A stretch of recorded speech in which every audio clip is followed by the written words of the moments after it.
we're doing our debate on euthanasia, and our major claim is that terminally ill patients should have the right to pursue physician-assisted euthanasia. We're modeling this after Oregon's law of Death with Dignity Act, and it basically states that it allows terminally ill citizens to end their lives through the voluntary self-administration of lethal medications expressly prescribed by a physician for that purpose. And what defines a terminal illness is an advanced stage of a disease with an unfavorable prognosis and no known cure. So our first claim is that people should not be forced to stay alive if they do not have the potential to live a full and healthy life. Dr. Kailash Chand states that the goals of the medical profession should continue to remain one of saving lives, but this should not be at the expense of compassion and a terminally ill individual's right to choose to end his or her life with dignity. And this is mostly one of the biggest arguments, that people have the right to choose their own destiny. And some statistics of why people killed themselves in 2003 under Oregon's law.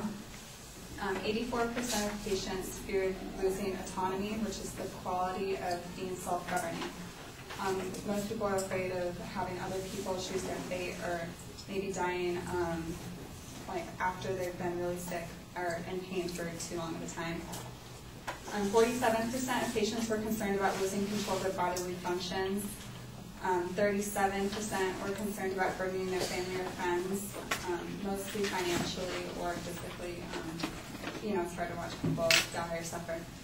And 26% feared inadequate pain relief. A lot of the diseases that people have, their terminal illnesses, can be extremely painful, so they really end up suffering a lot. Our secondary claim is that California's current implementation of patient refusal of care does not have the patient's best interests in mind. The writer for the Time magazine, Kathleen Kingsbury, states in her article, in the past, the Catholic Church and other religious groups have succeeded in rallying enough committed members to vote against measures. Basically, a lot of these religious groups take only their belief system into account. They don't really take into account the suffering of the citizens, just their own personal beliefs. Boris Dittrich, a Dutch politician and chief author of the country's euthanasia law, states that if we want to write it down and have it in the open so we know what's going on, we don't want any misuse or abuse. If you don't do it in a transparent way, the chances for abuse and misuse are bigger. Everything should basically be out on the table with euthanasia.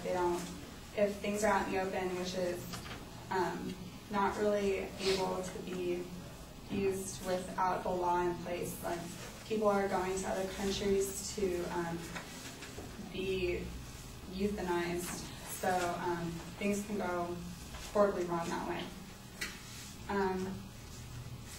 About 130 people per year end their lives at Dignitas in Switzerland, which is a euthanasia society, and only half that number are actually Swiss citizens, and many of them are foreigners that come from the United States as well to get away from the laws. And Oregon's law only permits people that live in Oregon, so nobody else can gain rights from their state.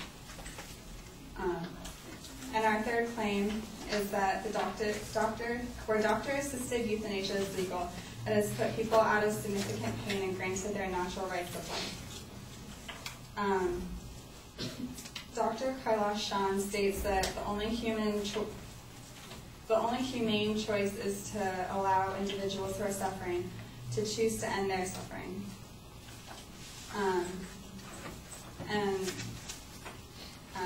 According to a survey of 1,070 Americans by Elder magazine, more than 80% respondents said that if they were terminally ill and in pain, they would want to be hastened to their death. They wouldn't want to suffer any longer. And Jacqueline Harriman, president of the Association for the Right to Die with Dignity in Brussels, states that people are feeling, who is the master of my life? It's not God, it's not the state, it's not the physician. I'm the master of my life, and I'm the one to decide if I have to suffer or not. So people really just want to take control of their own lives. They don't want to be told what they can or can't do, if they can live or die, and just gives people a really hard time dealing with their sicknesses. So thank